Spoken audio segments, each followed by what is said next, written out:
Hello, everybody, and welcome back once again to Dr. Bob's Operation Get Good, Week 3.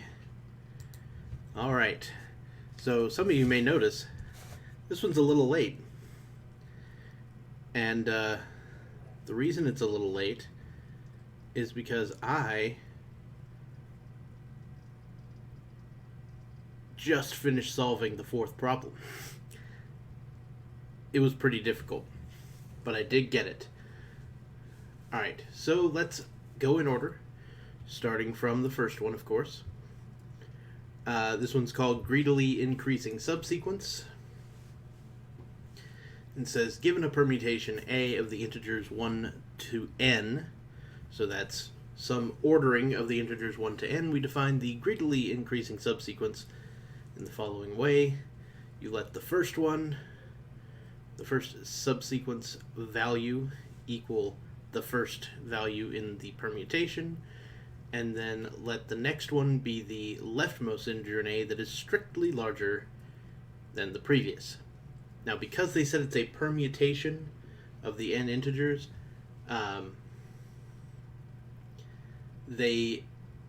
what they mean by that is they do say strictly larger, but you don't have to check for that. Though I do anyway. And you let the sequence just be that list. So essentially what it's saying is, start with the first element, and then add to your sequence every time you see a larger element. Just keep going. And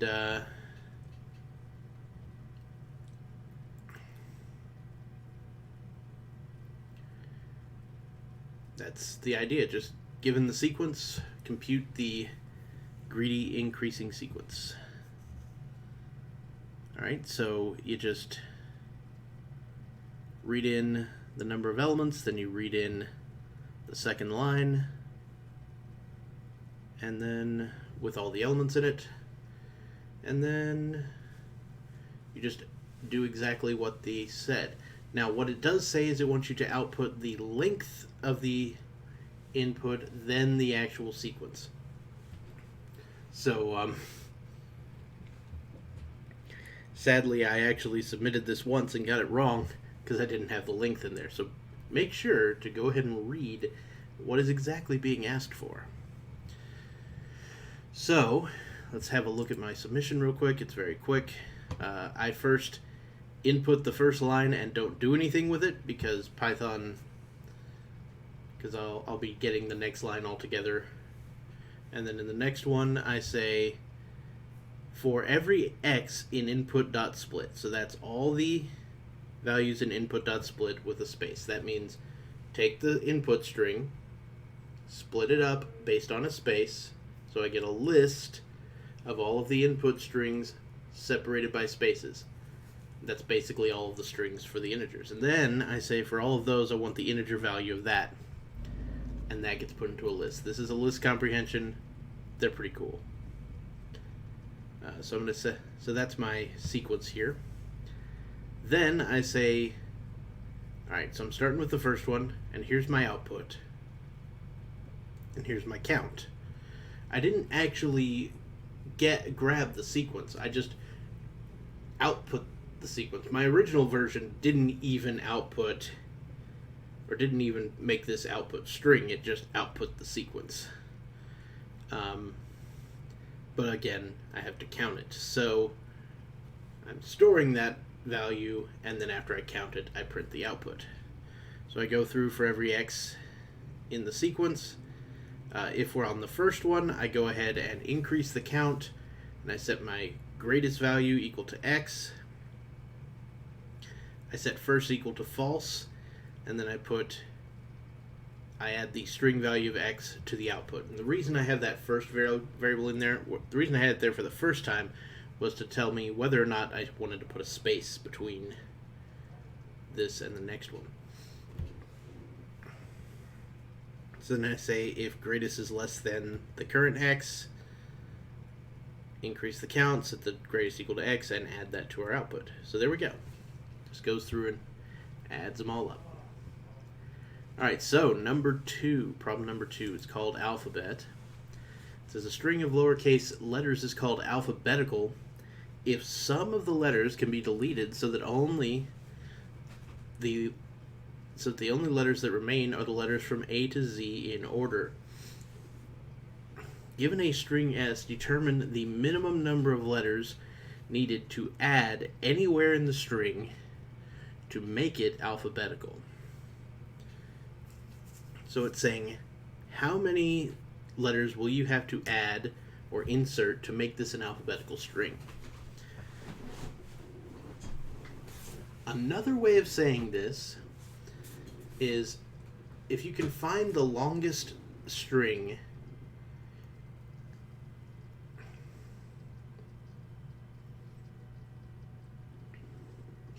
that is in fact in alphabetical order,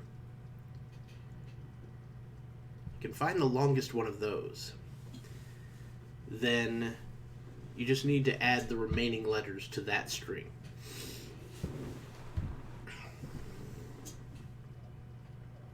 Or it's the longest subsequence, right? So the longest string where you can remove any number of characters in the original string to get there, but you have to maintain the original order. So you see here that we have the letters A through W and then X, Y, Z on the front. We just need to add another X, Y, and Z to the end. There we go. This one, 20, A, I, E, M, C, K, G, O, B, J, H, F, N, D, L, H, P. So that, the longest such alphabetical string within this, I believe, is A, E, F, hang on, A, C, G, J, either N or L, and then P.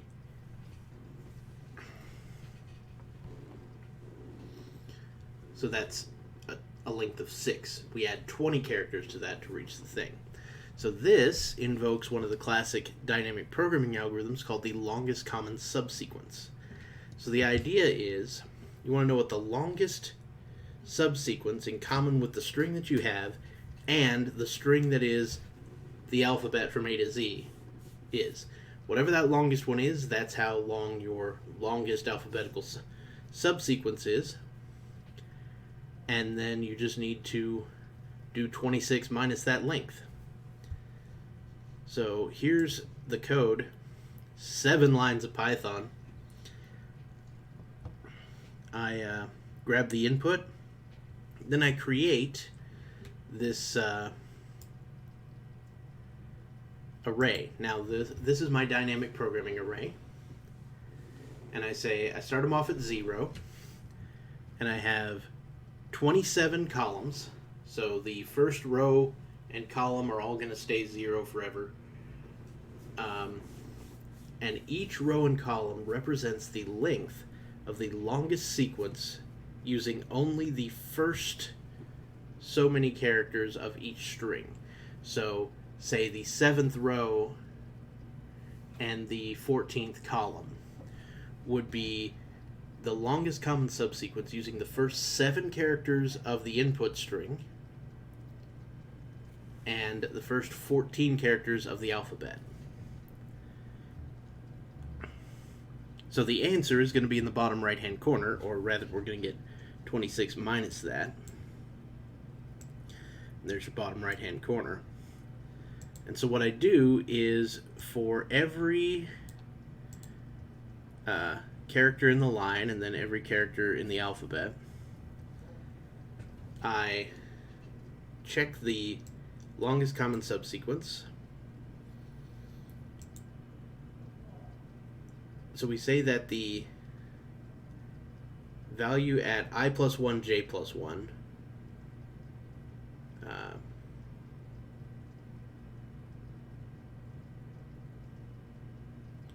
so I once again started with everything as 0, and we're going to use 1 for the first character. So it's 1 through 26 instead of 0 through 25. That's why I went from 0 to 27. Also, it gives us zeros along the top left or top row and left columns, which allows us to use this recurrence here. So the idea is, at a given point, you can either have the longest common subsequence using one fewer character from the first string, or one fewer character from the second string, or if the two characters match, you can add 1 and take the longest common subsequence using one few character in both. That's what's going on here. I'm saying take the previous row or the previous column, or 0, which is a minimal value, if C is not D, so if they're not equal, the characters. Otherwise, the longest common subsequence back in both directions, but +1.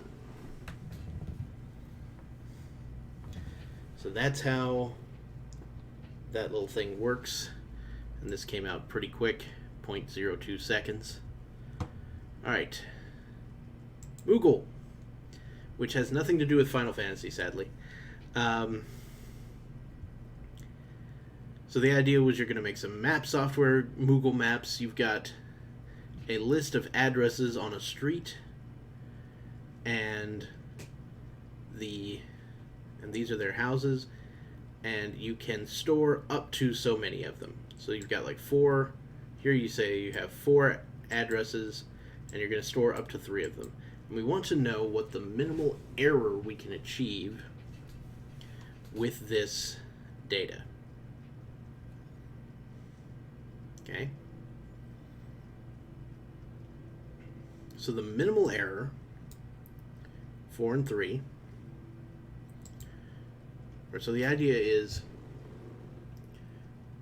so one thing you're told that there are at least 2 houses, and the number of houses you can store, which is C, is at least 2 and at most H.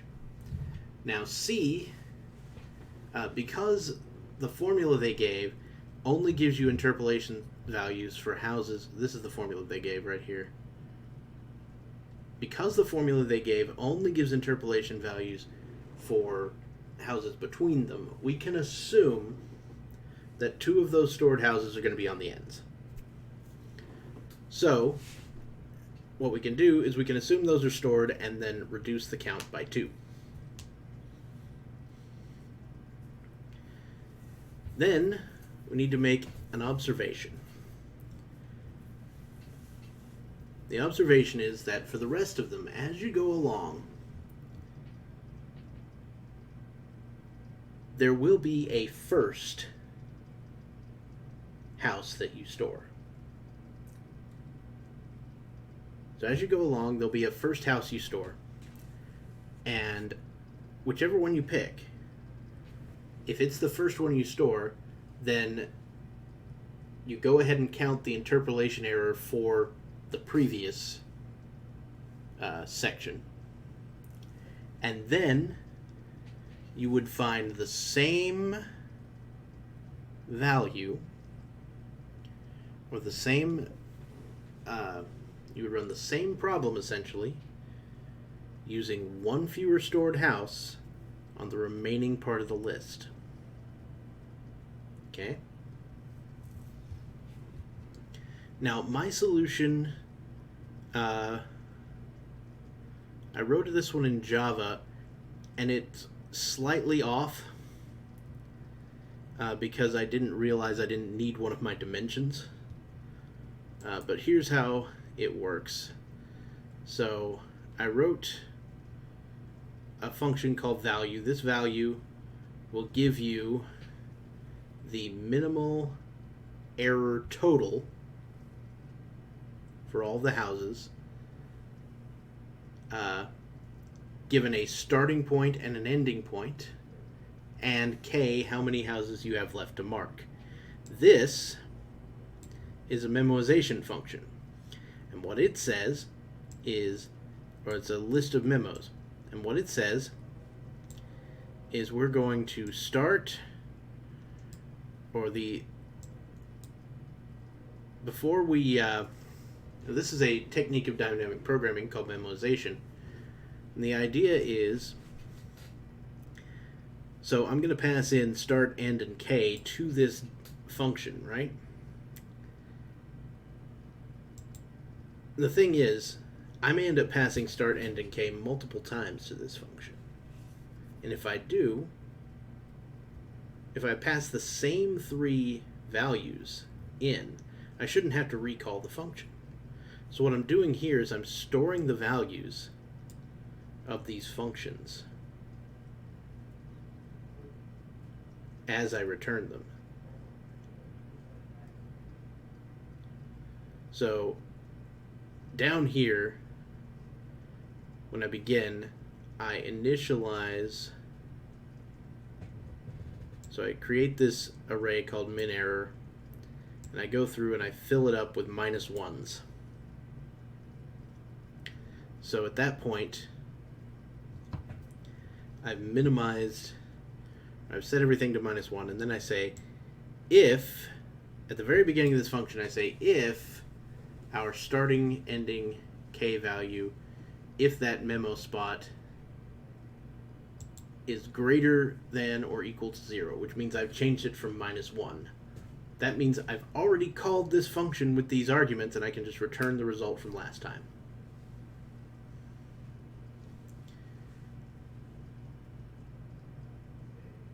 Then I say, okay, if k is 0, then we have no more houses to place, so we just find the error given the current start and end. And then what I do, I say if end minus start -1. So end minus start -1. Let's say my end is 4 and my start is 1. So those are 3 apart. So that's 4 minus 1 is 3. -1 is 2. That's how many houses are between them. And I say if it's less than or equal to k, that means we have enough houses to mark to go ahead and mark all of them. So in that case, I just set the memo to 0. Then I go through and find some minimums. I say starting from start +1, because start is our initial cutoff. We already know there's a marker there. So we start from start +1. We go up to, but not including end. We check to see. We start with min as infinity, and then we go through adding the value of the houses with from start to I with 0 houses left to mark. I could have replaced this with the error function here. And then the value, again, starting from I, going to end with 1 fewer houses. I set that to the minimum, then I set the memoized value to the minimum and return the memoized value. Now the error function, I just go through and add up the value of their function all the way through.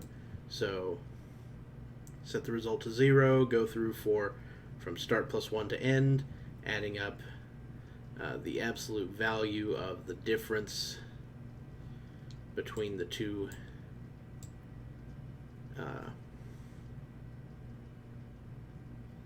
values,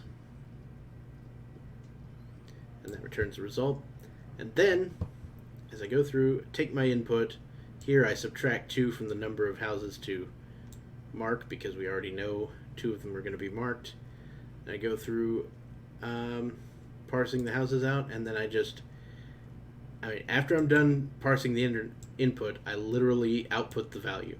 So I say, give me value with houses starting from 0 to h minus 1 with c left, and there's my min error memo function, and then I divide by the number of houses because you're looking for the average error per house.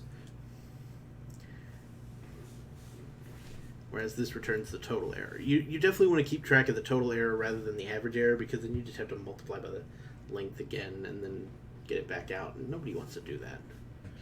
Just average it at the end. Okay. So now we can move on to nonograms. So I know this is Picross, but there's plenty other names for it. And so the idea is you have a layout of squares. Example 4, 5, 1. That means you've got a run of 4 squares, a run of 5 squares, and a run of 1 square, and they can be in any real order. Now, one thing that one of my students, and you know who you are, pointed out to me is this is essentially what's called the stars and bars problem, where you've got several items and you want to divide them up into different ways. And if you treat the bars, you treat them as the items as stars and the dividers as bars, you can calculate how many ways there are to do that pretty easily. Now for this one, we actually want to make sure that there's at least one star in every group, unless they're at the end. Now what we can do is pretend there are blank spots at the end. So just add 2 stars mentally. And then there has to be at least one in each area. But then here's the kicker for that one. That means we can remove a number of stars equal to the number of bars plus 1. So this problem right here boils down to 3 bars, which are in fact the black sections, and just 1 star, which is why you end up with 4. The actual formula for this would be just distinguishable permutations. So it's once you get the total number of stars and bars, it is that number factorial divided by the number of stars factorial divided by the number of bars factorial. Okay? And in my code, I actually have a function that calculates that in advance because I used it to my advantage. I found what I did was I filled things in beginning with the rows that had the fewest combinations available. Oh, my code is garbage. But I got it to work. And it actually came in under time in Python. The time limit on this is 7 seconds. My solution ran in 6.91. Okay, so the idea is, anyways, based on this, you can tell where certain blocks are going to be. So, like, with this, these 4 had to be, or these 3 have to be black. These 4 have to be black, and so on. There are more sophisticated moves you can actually do. Like it says here, sometimes you may deduce that certain tiles may be white. For example, let's say we had a row here with, say, 4. Let's say we had a row here with. Let me get my paint up. Yeah.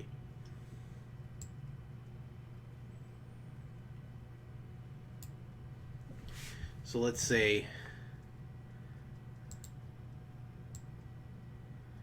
we had this row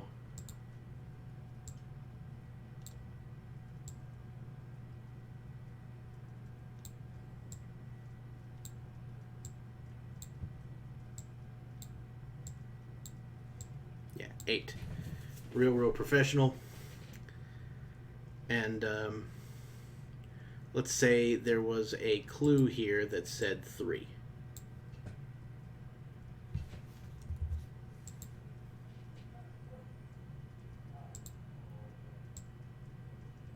All right. And we also see that there is that spot filled in from some other column or row. Well, we can't necessarily tell that any of these are going to be black, but because this can only stretch 3, we know that only these two, or maybe just these two, could be black. And we can tell for sure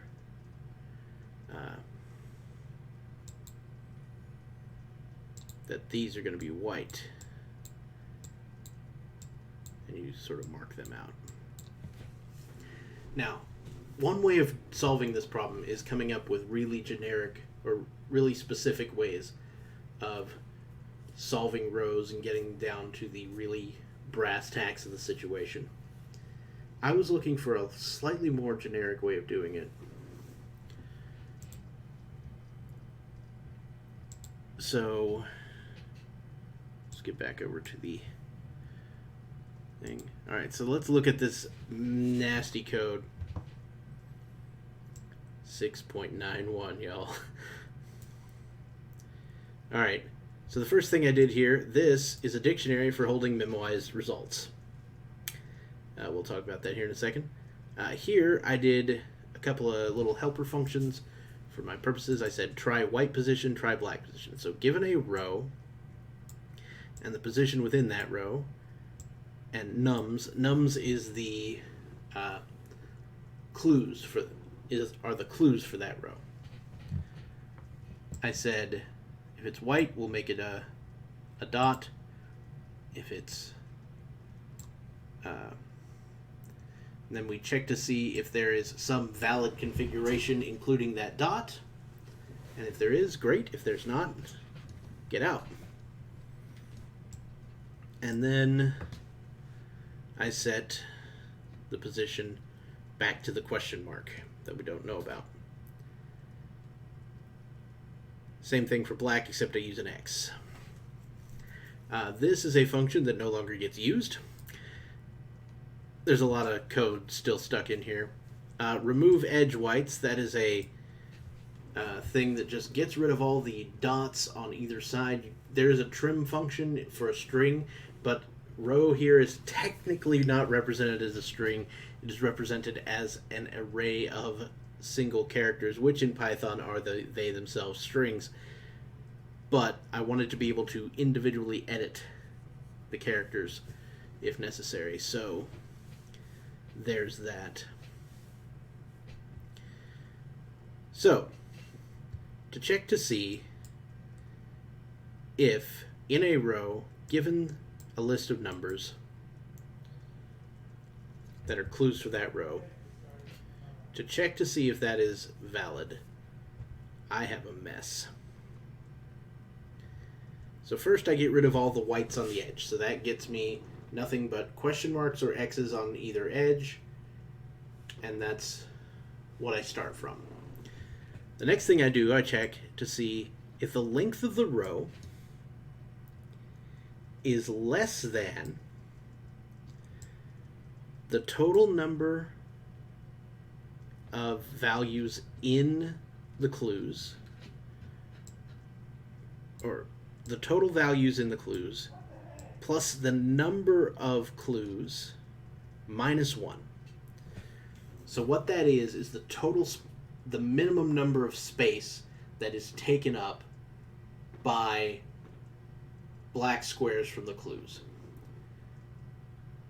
So you have the size of each black section plus 1 for every additional section beyond the first.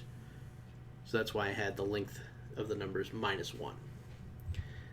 I just go ahead and return false if that's the case, meaning that we don't have enough space in our row to pull it off. Now, here's where the ugliness kicks in. I said row equal string empty string dot join row. So that basically just takes the row that I had as an array and makes it a string. And why do I do that? Because I'm going to use it in a hash table.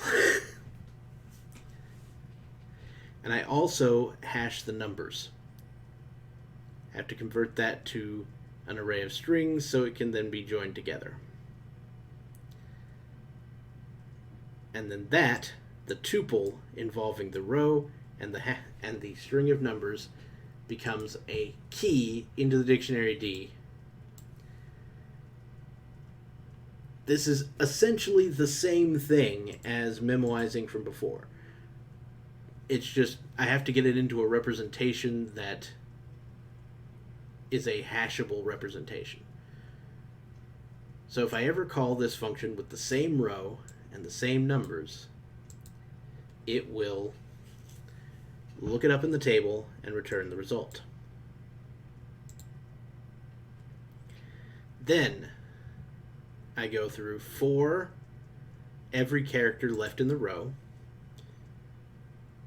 Now, one thing is, if you have a bunch of question marks, if they're all question marks, you don't know what they are, and you have enough space for the minimum size group, it will work. There is some valid way of doing it. So I go through until I find either a blank spot or a filled spot. Okay? If I don't find either, I'm just done. And I return true down here.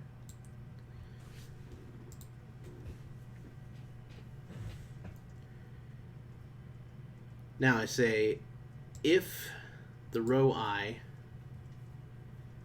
if we found a blank spot, that's guaranteed to be a blank spot, what I do is I go through for every number in our clue list, okay?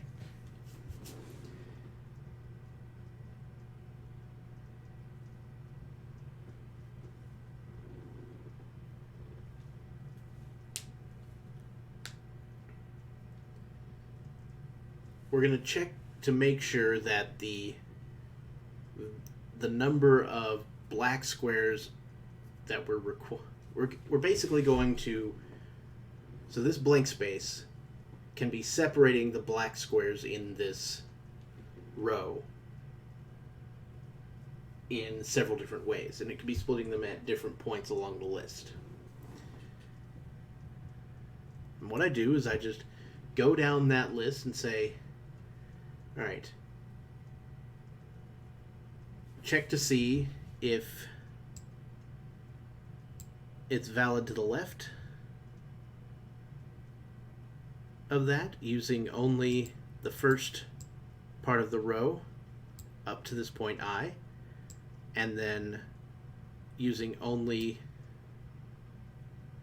the first part of the row up to, or the first part of the clues up to J, and then I do the same thing for the rest of it. So we go through basically for every J, and I've got some additional things here to make sure I don't go past where it would be possible to split them up. Then I memoize the value and return it. Then I jump up the total by J, and I say if J is not 0, so if J is not at the end, is not at the front, we add 1, so that signifies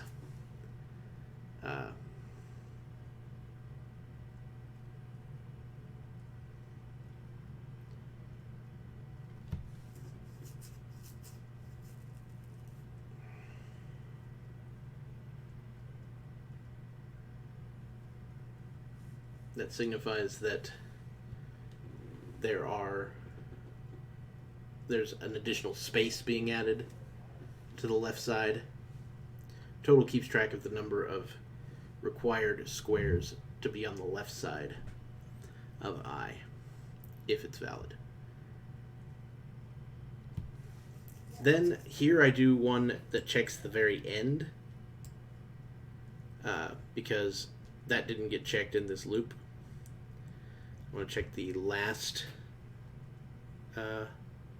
possible string with all of the numbers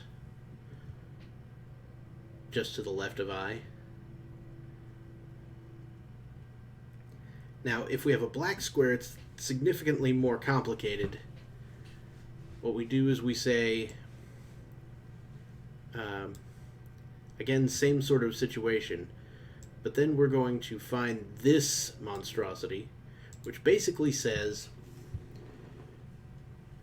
so we're going through now for every number j, for every number in our clues, so nums j, and we're going to check what would happen if this square were part of that group, okay? And we're going to slide the group as we go. So what Q is going to range over what could be the possible starting points for this block. So we make sure it doesn't go below the beginning of the list. And then if this block is in the group,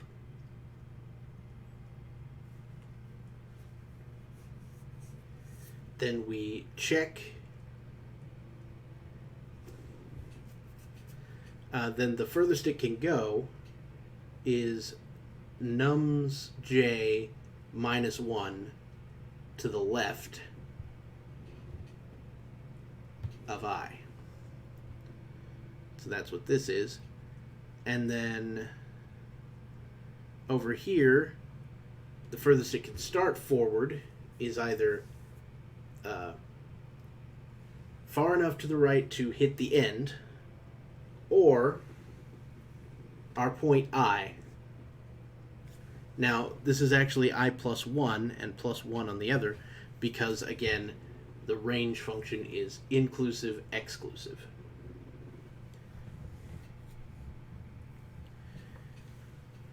So, I have a couple of things that look like this. I have if q not equals 0, q rho qi, or q minus 1 equal x. So what that is that's going to check to see if at the left edge of our block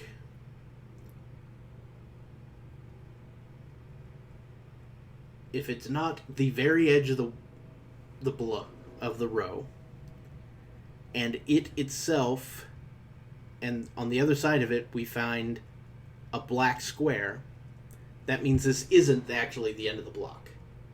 So that's not a possible value, so we just continue the loop to the next Q. Then I go through and see if we can place this block here.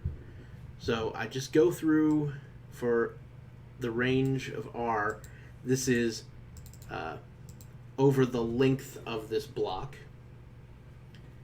And I check to see if we have a necessarily blank spot anywhere in there. If we do, we can't place it. And if we can't place it, we move on to the next Q.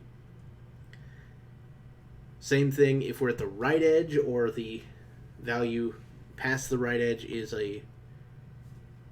If we're not at the very right edge of the row and the value just past the right edge of our block is in fact black, we're not actually at the edge of the block, so we keep going.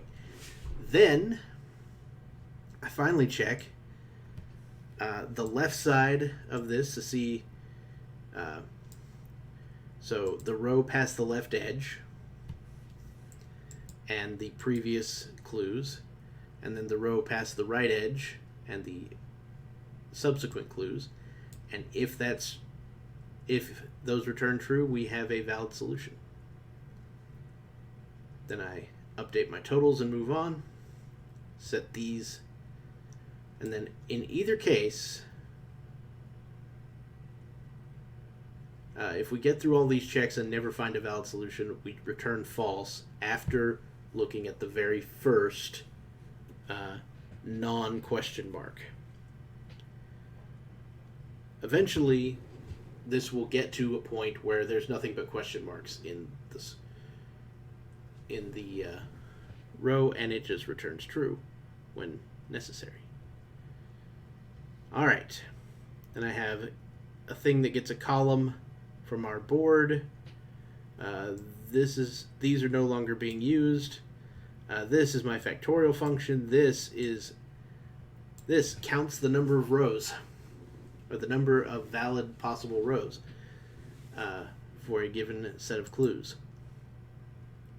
So I define the slack, which is basically the length of the row minus the minimum number of squares needed to fit all the clues in it. And that slack is actually the number of stars. The number of bars is the number of clues.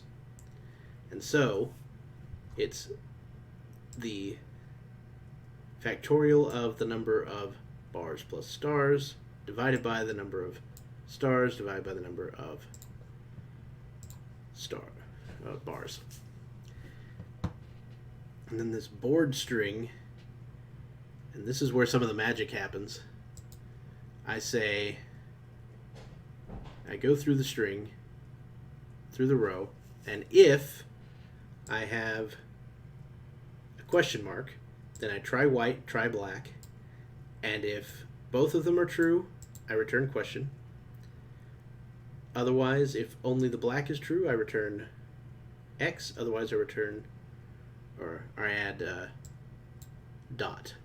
And then if the original thing was not a question mark, it just goes ahead and appends that original thing to the return value. We return that value. Finally, we do some inputting.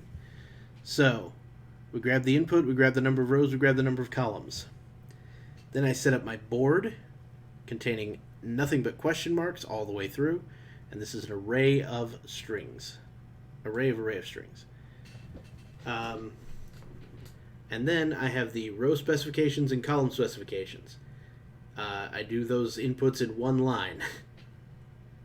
So I do take the line input, split it up, grab everything but the first one, because the first one told us how many there are on the line. That's helpful for some languages, especially C++ if you're going to do some C-ins and things like that.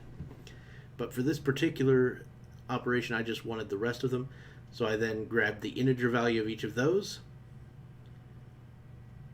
stuck that in another list comprehension that created another one of those for each row.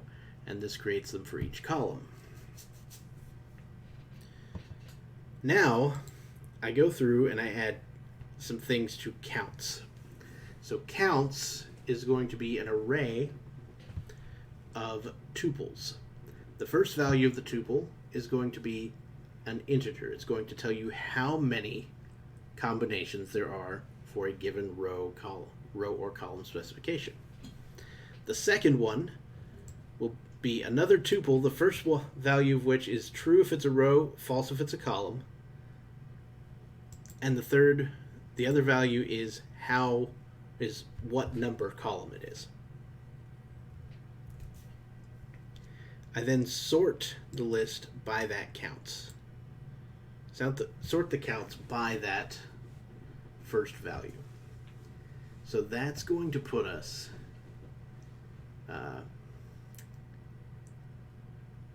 in order using the fewest possibilities as a starting point.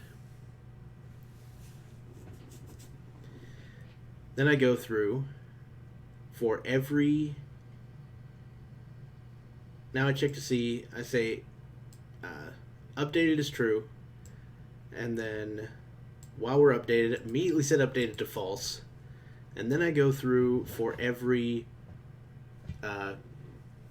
row in the counts. I say new row is this, is the board string given the current row specifications, which just builds that string from what we know already. And then I check to see if anything's new. If it is, we set it that way and set the updated flag to true.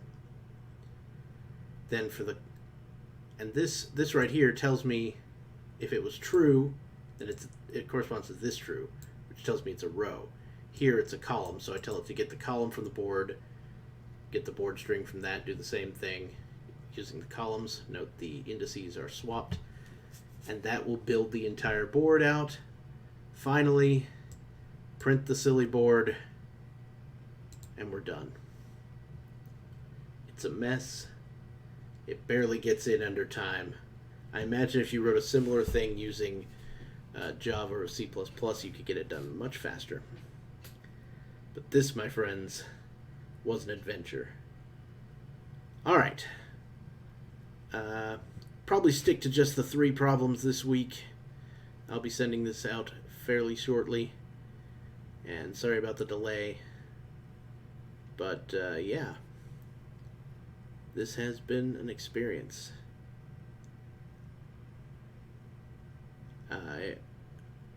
Alright.